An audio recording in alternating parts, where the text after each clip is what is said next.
करेंगे judgement sampling की। Judgement sampling को पर्पजिव सैंपलिंग के नाम से भी जाना जाता है। जजमेंट सैंपलिंग एक नॉन प्रोबेबिलिटी सैंपलिंग है। नाम से ही आपको पता चल रहा है कि एक ऐसी सैंपलिंग जिसमें रिसर्चर जज करे। तो हम अगर आपको सीधे शब्दों में बताएं कि जजमेंट सैंपलिंग क्या होती है, तो जजमेंट सैंपलिंग का मतलब होता है कि जो रिसर्चर है वो सैंपल को अपनी नॉलेज और जजमेंट के अकॉर्डिंग चूज करता है, यानी कि वो रैंडमली लोगों को सिलेक्ट नहीं करता है अपनी रिसर्च में, अपनी स्टडी में। जो वो सैंपल कलेक्ट करता है वो अपनी नॉलेज, अपने एक्सपर्टाइज और अपने जजमेंट के अकॉर्डिंग करता है।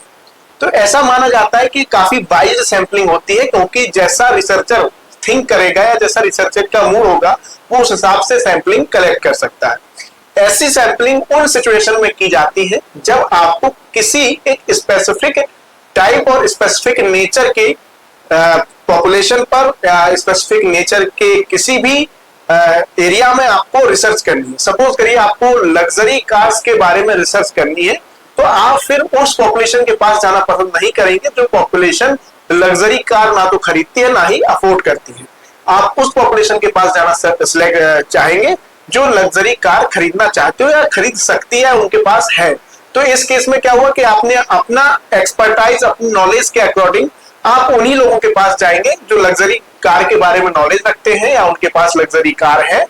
तो जजमेंट सैंपलिंग जो है वो बेसिकली एक तरह की नॉन प्रोबेबिलिटी सैंपलिंग होती है। इसमें पूरी तरह से जो रिसर्चर है वो अपनी सूझबूझ से ही जो है वो सैंपल सिलेक्ट करता है।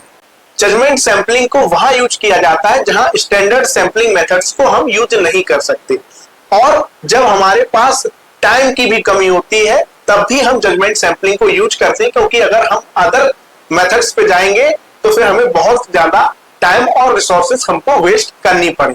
भैया आपको हम समझाएं कि रैंडम सैंपलिंग और जजमेंट सैंपलिंग में क्या अंतर है। तो रैंडम सैंपलिंग में हम लोग रैंडमली पॉपुलेशन को सिलेक्ट करते हैं बिना किसी सोचे समझे। अगर हमें कहा कि गांव दिया गया है कि इस गांव के लोगों के बारे में हमें कुछ रिसर्च करना है, और हमने एक फॉर्मूला बना लिया कि हमें गांव के हर तीसरे व्यक्ति से अपनी रिसर्च के बारे में पूछना है, तो फिर तीसरा व्यक्ति कोई भी हो, महिला हो, पुरुष हो या बच्चा हो या कोई भी हो, हम उससे जरूर पूछेंगे। वही अगर हम जजमेंट सैंपलिंग की बात करें तो हमने इसमें हमें पता किया कि हमको उन लोगों से बात करना है जो वोट डालते हैं। तो हम इसमें क्या करेंगे, जब उस गांव में जाएंगे तो छोटे बच्चों को या जो बिलो 18 है उनको हम अवॉइड कर देंगे और उन्हीं से बात करेंगे जो प्लस 18 है।